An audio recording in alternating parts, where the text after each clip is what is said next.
रजीम बिस्मिल्लाहिर्रहमानिर्रहीम। ये मेरे साथ इस वक्त आजाद कश्मीर से हमारे ये दोस्त है, मेरे भांजे ने इन्हें यासर ने यहाँ बुलाया जी। इनका नाम है जी नसार साहब। ये आजाद कश्मीर कोटली, राजमहल और गोई और जनाब नडाली और ये नक्याल का कुछ एरिया है जी, और मुठी वगैरह ये वहां से कनेक्शन ले रहे हैं जी। इंशाल्लाह ताला ये हमारे काफी दोस्तों ने इनसे वादा किया जी, ये पीटीआई से हैं जी, और इंशाल्लाह ताला इनकी सपोर्ट करेंगे क्योंकि हम फारूक हैदर से बड़े तंग हैं। इसलिए ये उसने ये जो कारनामा किया है, ईद के दिनों में लोग आजाद कश्मीर जा रहे थे लेकिन उन्हें लाल पुल पे रोका गया, जो जंगल था पाकिस्तान का, उस जंगल पे उन्हें उतार दिया गया और वो बड़े तकलीफ में, दुख में और मुसीबत में।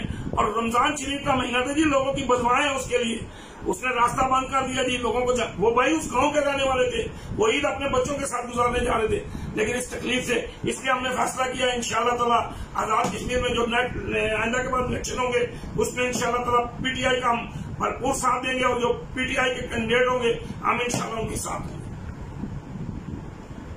थैंक यू जी। मैं सबसे पहले तो आप तमाम आपका शुक्रिया अदा करता हूँ, आपने मेरे लिए टाइम निकाला। और मतलब अजीज साहब से मेरा बैकग्राउंड तारुफ तो पहले था, सोशल मीडिया पे ये एक बहुत सेंसेशन है, लोग इन्हें बहुत पसंद करते हैं, फॉलो करते हैं।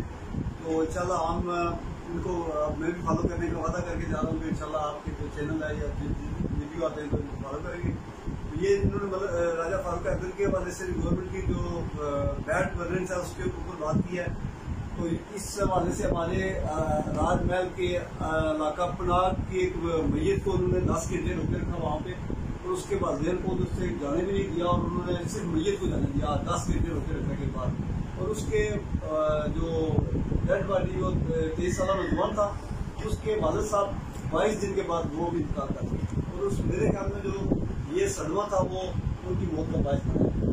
तो ये इन्होंने जो शख्सी आज़ादी थी उसको भी मद्देनजर नहीं रखा, और ना अपने लोगों की जो आज़ादियों को ख्याल रखा, और ना उनके हकूक़ का ख्याल रख के उन्होंने जो पॉलिसी बनाई है वो टोटल अगेंस्ट थी, इंसानी आज़ादी और शख्सी आज़ादी के खिलाफ थी।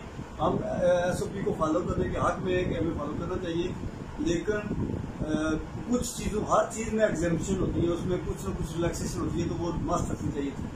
इंशाल्लाह हम आने वाले जो इलेक्शन है, जो कमिंग नेक्स्ट ईयर जो इलेक्शन होने जा रहा है, इसमें इंशाल्लाह इनको टफ टाइम देंगे, और इंशाल्लाह हर महाज पे इनको एक्सपोज करेंगे, और इंशाल्लाह ये हमारी कैंपेन जारी रहेगी। मैं अपने तमाम भाइयों और दोस्तों, यासर भाई का, डॉक्टर साहब का, दीगर दोस्त है, आपका शुक्रिया अदा करता हूँ कि आपने हमें इस काबिल समझा कि आपने अपना कीमती टाइम हमारे लिए निकाला, तो मैं इसके लिए दिल से आपको